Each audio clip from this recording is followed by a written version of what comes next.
الحمد لله رب العالمين والصلاة والسلام على سيد المرسلين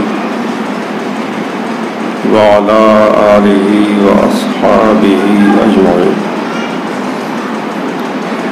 درود و سلام کا ہدیہ پیش کریں. اللہم صلی علی سیدنا محمد وعلی آلہ والکرم وعلیہ وآلہ وسلم صلاۃ و سلام علیک یا رسول اللہ صلی اللہ تعالی علیہ وسلم. حضرات،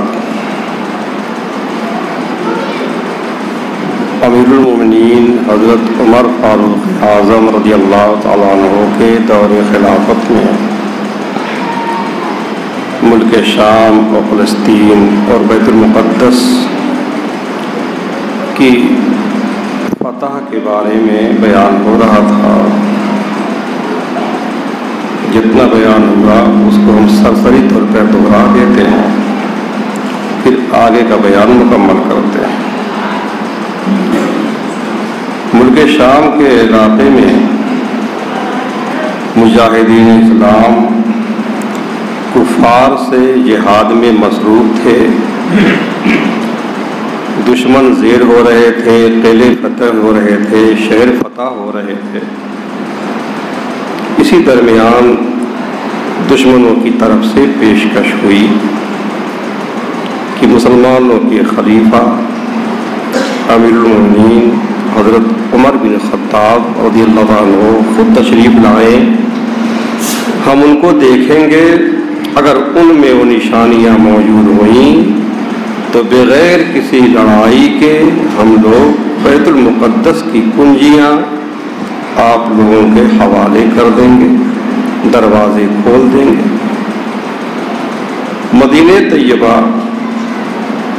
حضرت عمر فاروق اعظم رضی اللہ عنہ کے پاس قاصد بھیجا گیا. امیر المومنین حضرت عمر فاروق اعظم رضی اللہ عنہ آنے کے لیے راضی ہو گئے. ملک شام اور بیت المقدس کے علاقے میں خلیفۃ المسلمین امیر المومنین حضرت عمر بن خطاب کی آمد کا غلغلہ مچ گیا. پورا شور ہو گیا کہ عمر فاروق اعظم آ رہے ہیں. وقت مقررہ پر اہل شام گھروں سے باہر نکل کر مسلمانوں کے باعظمت خلیفہ کی زیارت کرنے کے منتظر ہیں. دیکھنا چاہتے ہیں کہ وہ مسلمانوں کا باعظمت خلیفہ کون ہے جس کی وجہ سے پوری دنیا کانپ رہی ہے آج. تمام اہل شام اپنے اپنے گھروں سے باہر نکل پڑے ہمارے خلیفہ کی زیارت کرنے کے لیے. بہت انتظار کے بعد گرد و غبار کا دامن چاک ہوا اور ایک اونٹ پر ایک سوار اور مہار پکڑے ہوئے ایک شخص ظاہر ہوئے. یعنی ایک اونٹ پر ایک سوار تھا اور ایک شخص پیدل چل رہا تھا جو اونٹ کی مہار پکڑے ہوئے تھا. یہ تھے مسلمانوں کے خلیفہ امیر المومنین حضرت عمر فاروق اعظم رضی اللہ عنہ اور ان کے غلام. مدینے سے ملک شام کا جو سفر ہوا تھا کس کیفیت سے ہوا تھا یہ بیان کرنے سے رہ گیا تھا.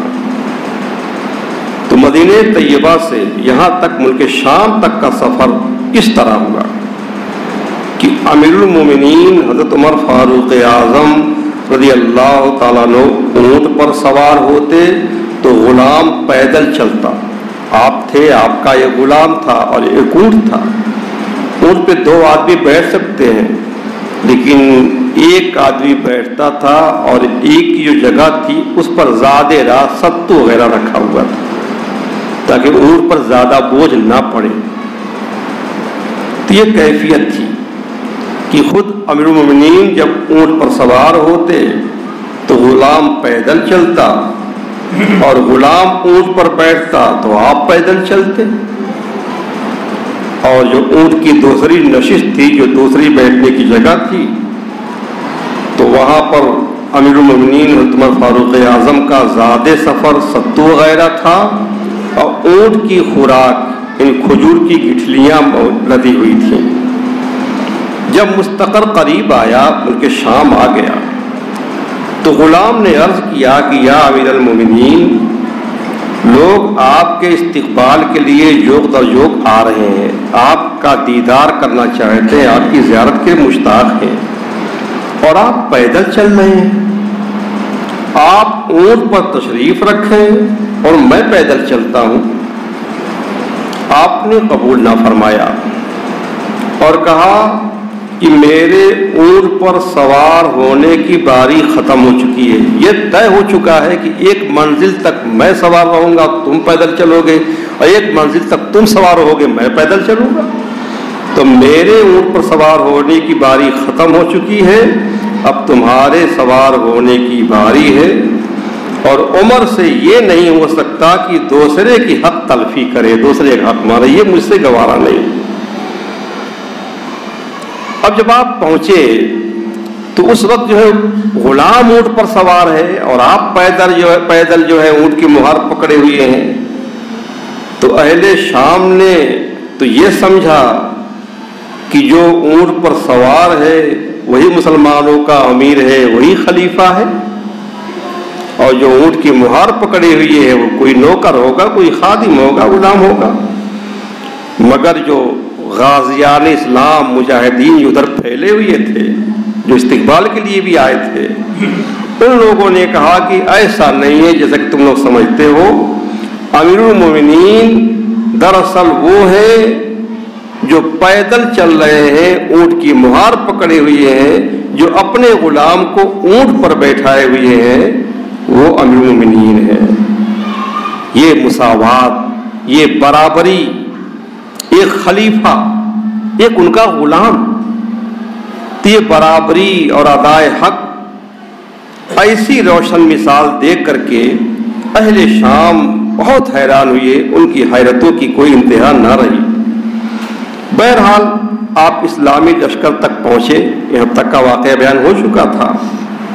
پھر دوسرے دن فجر کی نماز کے بعد اسلامی لشکر جہاں پڑاؤ کیے گیا تھا، وہاں سے بیت المقدس کے قلعے کی جانب جانے کا ارادہ فرمایا۔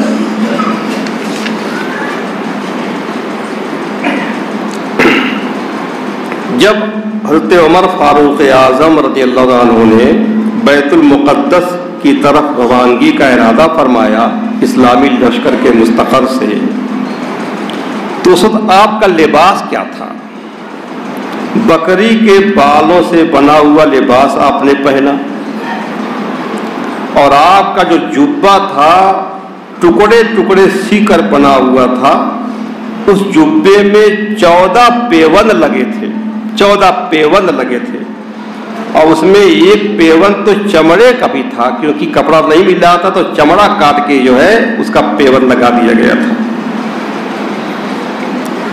اب اس حالت میں جب آپ چلے، اسلامی لشکر کے تمام سرداروں نے آپ کی بارگاہ میں منت سماجت کی کہ حضرت آج آپ اچھے کپڑے زیب تن فرما کر اونٹ کے بجائے گھوڑے پر سوار ہوں، بہترین گھوڑے حاضر ہیں، گھوڑے پہ سوار ہوں اور اچھے کپڑے زیب تن فرمائے۔ آپ آج قلعے کے پاس جا رہے ہیں، وہاں عیسائی اور ان کے راہب وغیرہ آپ کا دیدار کریں گے، آپ کو دیکھیں گے۔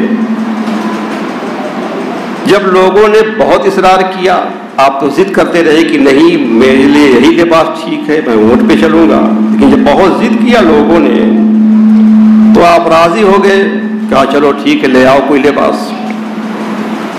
تو مصر کے اعلیٰ قسم کا سفید لباس پیش کیا گیا۔ مصر کا لباس بہت اچھا مانا جاتا ہے، اس میں سب سے اعلیٰ قسم کا سفید رنگ کا لباس یہ پیش کیا گیا۔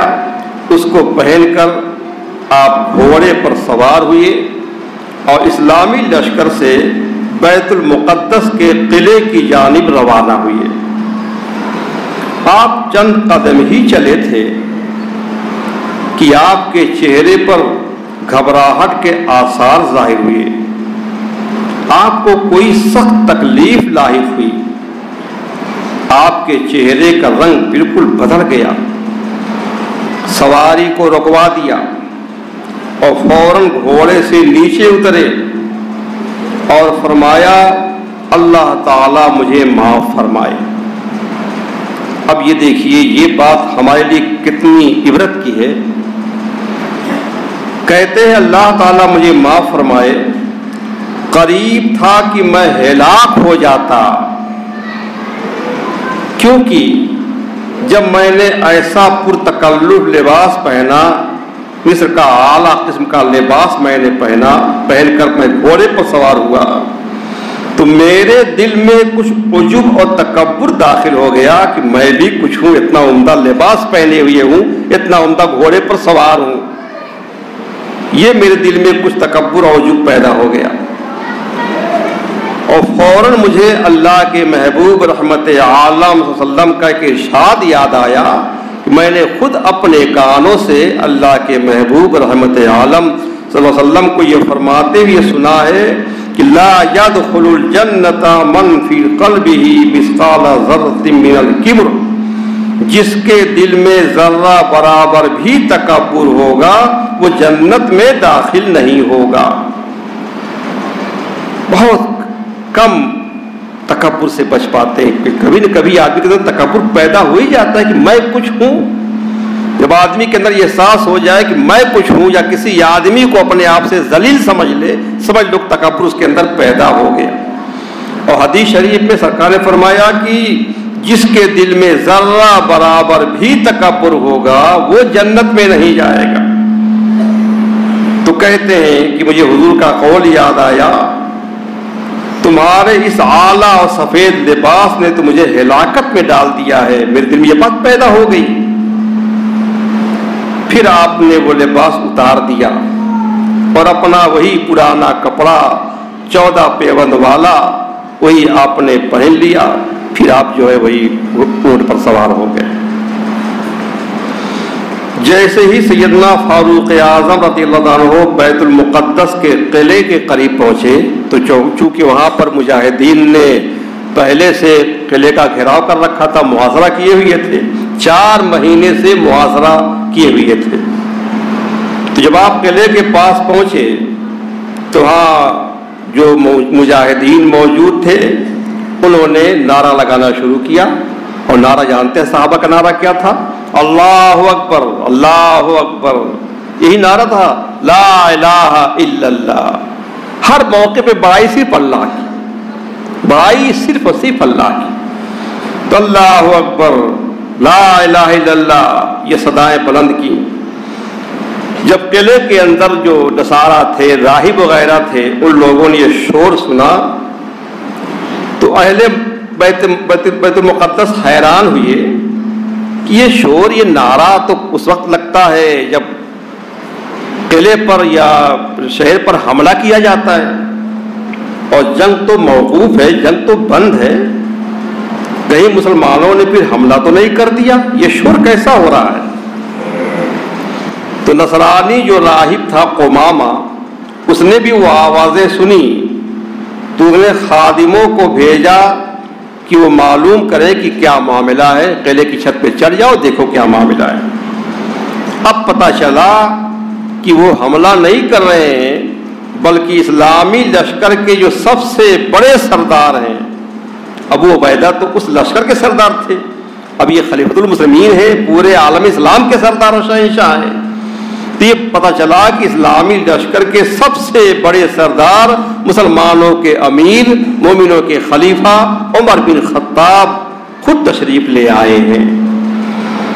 اب نصرانی راہب قلعے کی دیوار پر آیا کوئی نشانیاں دیکھنے کے لیے، قلعے کی دیوار پر آیا اور اسلامی لشکر میں پیغام بھیجا کہ ہم حضرت عمر بن خطاب کی زیارت کرنا چاہتے ہیں اور شناخت کرنا چاہتے ہیں، ان کے اندر ہم وہ نشانیاں تلاش کرنا چاہتے ہیں، انہیں قلعے کے قریب لے کر آؤ۔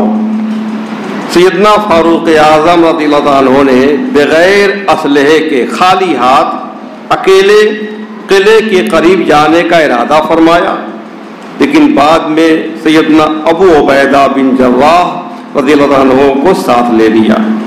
اب عبیدہ بن جراح ہیں اور حضرت عمر فاروق اعظم ہیں. یہ لشکر سے نکل کر کے قلعے کے پاس آ رہے ہیں. آپ اپنے اونٹ پر سوار تھے اور ہاتھ میں درہ تھا. درہ تو آپ لیے ہی رہتے تھے. جب دیوار کے قریب پہنچے تو اس نصرانی راہب نے آپ کو غور سے دیکھنا شروع کیا، کیونکہ آپ کا پورا حلیہ، پورے اوصاف پرانی کتابوں میں سب محفوظ تھے، اس نے پڑھ رکھا تھا. تھوڑی دیر بعد نصرانی راہب قمامہ نے بلند آواز سے شور کرتے ہوئے اپنی قوم کو پکار کر کہا کہ خدا کی قسم یہ وہی ہے، یہ وہی ہے، یہ وہی ہے جن کی صفات ہم نے اپنی کتابوں میں پڑھی ہوئی ہیں، اور انہی کے ہاتھوں پر ہمارا یہ شہر فتح ہوگا. پھر اس راہب قمامہ نے اپنی قوم کو جھڑکتے ہوئے، ڈانٹتے ہوئے کہا کہ تم پر سختی ہو، یہ تاخیر کیا ہے؟ دیر کیوں کر رہے ہو؟ قلعے سے جلدی اترو، قلعے کا دروازہ کھول دو، ان کے پاس جاؤ، ان کو قلعے میں لے آؤ، ان سے امن و امان اور ذمہ داری حاصل کر لو. اگر وہ امان لے کر کے دیں گے تو کبھی تمہارے ساتھ کوئی چھیڑخانی نہیں کر سکتا. خدا کی قسم یہ محمد بن عبداللہ صلی اللہ علیہ وسلم کے صحابی ہیں، یہی وہ مقدس صحابی ہیں جن کے ہاتھوں پر یہ قلعہ فتح ہوگا. جب رومیوں نے قمامہ کا فرمان سنا تو جلدی جلدی قلعے کی دیوار سے اترے اور شہر کے دروازے کھول دیے. دوڑتے ہوئے فاروق اعظم رضی اللہ عنہ کی بارگاہ میں حاضر ہوئے، صلح و امان کی درخواست کرنے لگے. آپ نے اللہ تعالیٰ کا شکر ادا کرتے ہوئے اپنے اونٹ ہی پر سجدے شکر ادا کیا کہ مولا تیرا لاکھ لاکھ شکر ہے کہ بغیر خون کا ایک قطرہ بہے ہوئے یہ مقدس شہر جو ہے تو نے ہمیں عطا فرما دیا. پورے شہر والوں کے لیے امن و امان اور عہد و پیمان کا اعلان کیا، اور دوسرے دن آپ نماز فجر کے بعد عظیم الشان فتح و نصرت کے ساتھ بیت المقدس کے قلعے میں داخل ہوئے.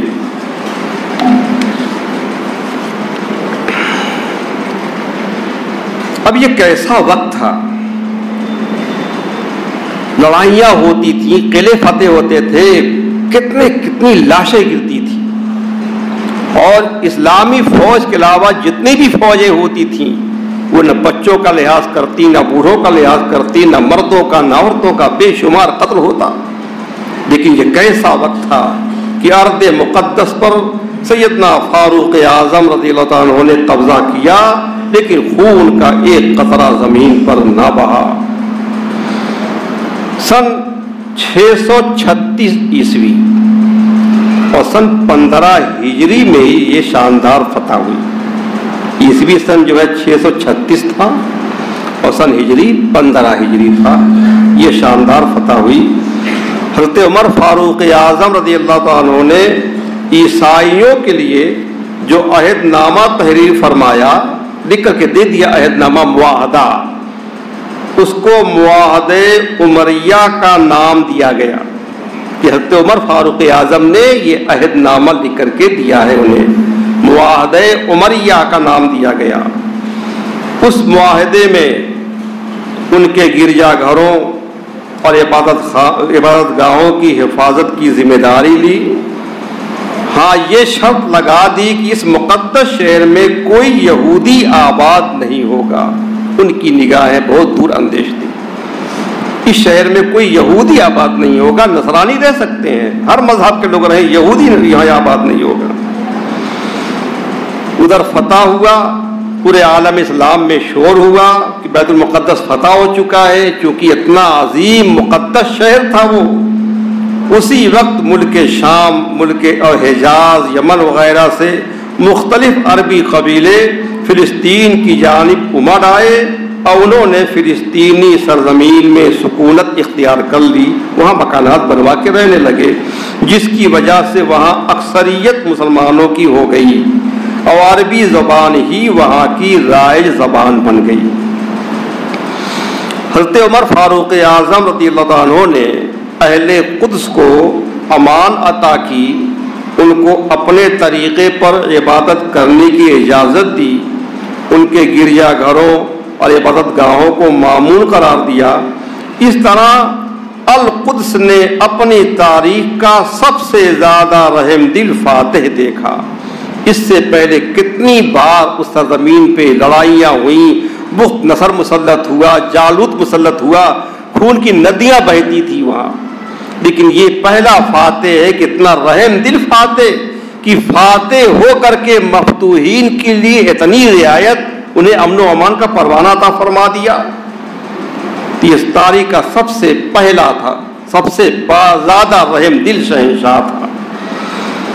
حضرت عمر فاروق اعظم رضی اللہ عنہ نے بیت المقدس میں داخل ہونے کے بعد مسجد اقصی میں جا کر کے نماز ادا کی، اور ان کے داخل ہونے سے پہلے مسجد اقصی کو ہر طرح کی گندگی سے پاک کر دیا گیا، جو کچھ نشانیاں بھی تھی عیسائیوں وغیرہ کی اور جو گندگیاں تھیں سب صاف کرنے کے بعد آپ اس میں داخل ہوئے اور آپ نے مسجد اقصی میں نماز ادا کی۔ مسجد اقصی میں مسلمانوں کی یہ اس وقت سب سے پہلی نماز تھی۔ اس میں حضرت عمر فاروق اعظم نے نماز پڑھائی اور سورہ صاد اور سورہ اسراء پڑھی۔ سورہ اسراء جس کو سورہ بنی اسرائیل کہتے ہیں، کیونکہ اس سورت کے شروع ہی میں مسجد اقصی کا ذکر ہے، سبحان الذی اسری بعبدہ لیلا من المسجد الحرام الی المسجد الاقصی، یہ دونوں سورتیں آپ نے پڑھی۔ اب دونوں قبلے مسلمانوں کے قبضے میں ہو گئے۔ اس سے پہلے 7-8 سال پہلے خانہ کعبہ جو قبلہ ہمارا ہے بتوں سے بھرا ہوا تھا، بت پرستی اس کے اندر ہو رہی تھی، لیکن اس مقدس کعبہ کو بتوں سے پاک کرنے کے بعد اللہ کے حبیب اس میں داخل ہوئے اور اس میں نماز پڑھی، اور آج جو ہے مسجد اقصی جو ہمارا قبلہ تھا پہلے، اس کو جو ہے گندگیوں سے پاک و صاف کر کے حضرت فاروق اعظم اس کے اندر داخل ہوئے جو اللہ کے حبیب کے جانشین اور خلیفہ ہیں، اور انہوں نے اس میں جو ہے نماز ادا کی۔ یہ پہلی نماز اس میں پڑھی گئی۔ اس وقت اس موقع پر جو کیا گیا معاہدہ، جس کو معاہدہ عمریہ کہتے ہیں، جو آپ نے عہد نامہ لکھ کر کے دیا تھا، ہم آپ کو سناتے ہیں، پھر دیکھیں کہ ایک فاتح کتنا رحم دل فاتح ہے، جو مفتوح لوگوں کے لیے جو ہے کتنا رحم اور کتنا شفقت اپنے دل کے اندر رکھتا ہے۔ یہ سب عربی زبان میں ہے معاہدہ، ہم اس کو اردو میں سنا دیتے ہیں۔ لکھا تھا بسم اللہ الرحمن الرحیم، اللہ کے نام سے شروع جو بہت مہربان نہایت رحم والا ہے۔ یہ وہ امان ہے جو اللہ کے بندے مسلمانوں کے امیر عمر بن خطاب نے ایلیا کے لوگوں کو دی۔ بیت المقدس شہر کو ایلیا بھی کہتے ہیں، اس زمانے میں ایلیا ہی سے زیادہ مشہور تھا، اب اس کو القدس کہتے ہیں، بیت المقدس کہتے ہیں۔ تو ایلیا کے لوگوں کو جو امان دی عمر نے، یہ امان ہے، یہ امان ان کی جان، ان کے مال، ان کے گرجا گھر، ان کے صلیب، ان کے تندرست بیمار مرد عورت، ان کے تمام مذہب والوں کے لیے ہے، اس طور پر کہ ان کے گرجاؤں میں نہ سکونت کی جائے گی، یعنی ان کے گرجا گھروں جو ان کے عبادت خانے ہیں ان میں کوئی مسلمان رہ نہیں سکتا، نہ سکونت کی جائے گی، نہ وہ ڈھائے جائیں گے، نہ ان کو یا ان کے احاطے کو کچھ نقصان پہنچایا جائے گا، نہ ان کی صلیبوں اور ان کے مال میں کچھ کمی کی جائے گی، مذہب کے بارے میں ان پر جبر نہیں کیا جائے گا، پیار و محبت سے اسلام پیش کیا جائے گا، انہیں سمجھ میں آئے گا تو اسلام قبول کریں گے، لیکن جو ہے مذہب کے بارے میں ان پر کوئی جبر اور زبردستی نہیں کی جائے گی، نہ ان میں سے کسی کو نقصان پہنچایا جائے گا۔ ایلیا میں ان کے ساتھ یہودی نہیں رہنے پائیں گے، یہودیوں کو یہاں آباد نہیں ہونے دیا جائے گا۔ ایلیا والوں پر یہ فرض ہے کہ دوسرے شہروں میں بسنے والوں کی طرح جزیہ دیں، جہاں اسلامی حکومت ہوتی ہے تو وہاں مسلمانوں سے تو زکوٰۃ دی جاتی ہے، امیروں سے لی جاتی ہے، غریبوں کو دی جاتی ہے، اور جو غیر مسلم اسلامی ملک میں رہتے ہیں ان سے جزیہ لیا جاتا ہے، اور ان کی جان و مال کی پھر حفاظت کی جاتی ہے۔ ہر مہینہ یا سالانہ جو پیسے مقرر ہوتے ہیں اس کو کہتے ہیں جزیہ، جس کو ٹیکس کہتے ہیں۔ تو یہ کہا ہے کہ یہاں جو غیر مسلم ہے ان پر فرض ہے کہ دوسرے شہروں میں بسنے والوں کی طرح وہ بھی جزیہ دیں، اور یہ جو رومیوں نے قبضہ کیا ہے اور جو ڈاکو رومی ہیں ان کو یہاں سے نکال دیں۔ ان رومیوں میں سے جو شہر سے نکلے گا، رومیوں کا قبضہ تھا اس وقت وہاں بیت المقدس پر، تو رومیوں میں سے جو شہر سے نکلے گا، یہ بڑے ظالم تھے رومی، بہت ظلم و ستم کر کے قبضہ کیا تھا، لیکن دیکھیے ان کو بھی کتنی رعایت دی جاتی ہے کہ ان میں سے جو شہر سے گھر جانا چاہے، اپنے ملک جانا چاہے، ان کی جان اور مال کو امان دی جاتی ہے۔ کوئی راستے میں بھی ان کی جان و مال کو نقصان نہیں پہنچائے گا، یہاں تک کہ وہ اپنی جائے پناہ میں اپنے ملک اور اپنے شہر میں پہنچ جائیں۔ اور جو ایلیا ہی میں رہنا چاہیں، وہ رومی بھی اگر ایلیا ہی میں رہنا چاہتے ہیں بیت المقدس میں، تو ان کو بھی امان حاصل ہے، ان کو بھی کوئی جانی مالی نقصان نہیں ہوگا۔ ہاں، ان کو جو ہے جزیہ دینا ہوگا۔ اور ایلیا والوں میں، القدس والوں میں سے جو شخص اپنی جان اور مال لے کر رومیوں کے ساتھ جانا چاہے، یہاں کے جو نصرانی باشندے ہیں وہ جو یہاں سے جانا چاہیں تو جا سکتے ہیں، ان کو وقتی روکا نہیں جائے گا۔ اگر وہ جانا چاہتے ہیں تو ان کو اور ان کے گرجاؤں کو اور صلیبوں کو امان ہے۔ یہ نہ سمجھے کہ ان کے جانے کے بعد ان کی صلیبوں کو یا گرجاؤں کو کوئی نقصان پہنچایا جائے گا، ایسا کچھ نہیں ہوگا۔ ان کی جان و مال کی بھی حفاظت کی جائے گی یہاں تک کہ وہ جائے پناہ تک پہنچ جائیں۔ آخر میں لکھا کہ جو کچھ اس تحریر میں ہے اس پر اللہ کا وعدہ ذمہ ہے، اللہ کے رسول کا ذمہ ہے، خلفاء کا ذمہ ہے، مسلمانوں کا ذمہ ہے۔ اس تحریر پر گواہ ہیں خالد بن ولید، عمرو بن عاص، عبد الرحمن بن عوف اور معاویہ بن ابو سفیان۔ یہ معاہدہ سن 15 ہجری میں تحریر کیا گیا۔ پھر حضرت عمر فاروق اعظم رضی اللہ عنہ نے عیسائی رہنما کے ساتھ وہاں کے مقامات مقدسہ کی زیارت کی، بیت المقدس میں جو اور مقامات تھے زیارت کی۔ اور روایت میں ہے کہ جب وہ کنیسہ القیامہ میں تھے، وہ نصرانیوں کا بہت بڑا گرجا گھر تھا، عبادت خانہ، اس کا نام تھا القیامہ، کنیسۃ القیامہ۔ اس کو بھی دیکھنے آپ گئے، جب اس میں آپ تھے تو نماز کا وقت ہو گیا، تو آپ نے اس کنیسہ کے راہب سے کہا کہ وقت ہو گیا نماز کا، مجھے نماز پڑھنی ہے۔ تو راہب نے گزارش کی کہ حضرت اسی کنیسہ ہی میں نماز پڑھ لیں۔ فرمایا نہیں، میں یہاں نماز نہیں پڑھوں گا۔ کہا حضور بالکل صاف کر دیا گیا ہے آپ کے آنے سے پہلے، یہاں کسی طرح کی کوئی ایسی چیز نہیں ہے، آپ یہاں نماز پڑھ لیں۔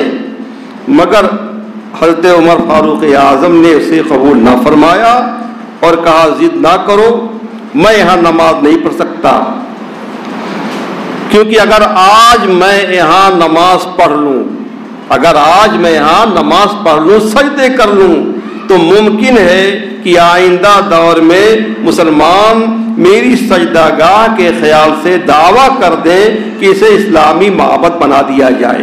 مسلمان بعد میں یہ کہیں کہ یہاں ہمارے خلیفہ نے نماز پڑھی ہے، ہمارے خلیفہ نے سجدہ کیا ہے، ہمارے خلیفہ نے عبادت کی ہے، اس لیے یہاں نماز پڑھی جائے گی، تو اس گرجا کو توڑ کر کے مسجد بنا دیں گے۔ وہ ایسا ہو سکتا ہے، اس لیے میں ایسا نہیں کروں گا، یہ گرجا ہے تو گرجا ہی رہے گا۔ تو گرجا کی اتنی حفاظت، اللہ اکبر، قربان جائیے سیدنا عمر فاروق اعظم کی بصیرت ایمان اور عدل و انصاف پر کہ غیر مسلم اہل ذمہ کا انہیں اتنا خیال اور اتنا لحاظ تھا۔ اسلامی لشکر کو لوگ بدنام کرتے ہیں کہ عبادت خانہ توڑ دیا یا مندر توڑ کے مسجد بنائی گئی، سچ تو یہ ہے کہ جو زمین مسجد کے لیے وقف ہوگی وہی مسجد بن سکتی ہے۔ اگر کسی کا گھر توڑ کے کوئی جبرن مسجد بنا دے، یا کوئی مندر توڑ کے، کوئی کلیسا توڑ کے، کوئی گرجا توڑ کے، کوئی گرودوارا توڑ کے اگر کوئی مسجد بنا دے گا تو مسجد ہوگی ہی نہیں، مسجد کا حکم ہی نہیں ہوگا. مسجد تو وہی ہے جو زمین جو ہے مسجد کے لیے وقف کی گئی ہو. تو کبھی مسلمانوں نے یہ ظلم کیا ہی نہیں ہے, یہ مسلمانوں کو بدنام کیا جاتا ہے. بہرحال آپ کا یہ عدل و انصاف تھا کہ آپ نے اس کنیسہ میں نماز نہیں پڑھی, بلکہ جا کر کے مسجد اقصی میں آپ نے نماز پڑھی.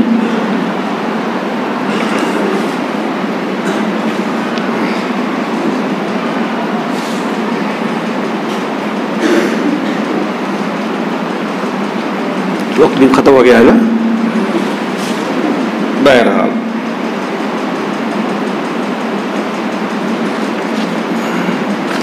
اب اس کے بعد کا پھر کچھ واقعہ ہے.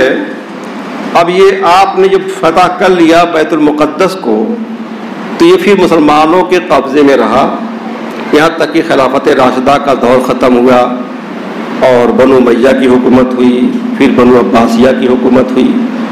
تقریباً کم و بیش 500 سال تک مسلمانوں ہی کے قبضے میں بیت المقدس رہا.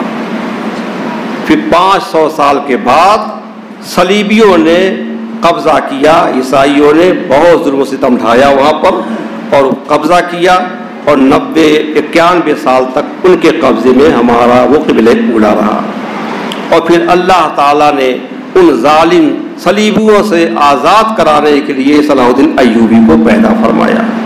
صلاح الدین ایوبی نے اس کو جو ہے ان سے آزاد کرایا. اس وقت سے لے کر کے اب تک وہ ہمارا قبلہ اولا ہمارے قبضے میں تھا. اب ہماری بدنصیبی سے, ہماری بدعمالی سے یہودیوں نے اس پر قبضہ کر لیا ہے. اب کسی صلاح الدین ایوبی کا انتظار ہے, کسی فاروق اعظم کے جانشین کا انتظار ہے. کوئی اللہ تعالیٰ فاروق اعظم کا جانشین پیدا کرے, کوئی صلاح الدین ایوبی پیدا کرے. اللہ تو پیدا کرے گا, ہم میں سے کسی کو پیدا کرنا ہوگا, کسی کو بنانا ہوگا, ہم کو بھی کوشش کرنی ہوگی. ہاتھ پہ ہاتھ دھرے بیٹھنے سے کچھ نہیں ہوتا ہے.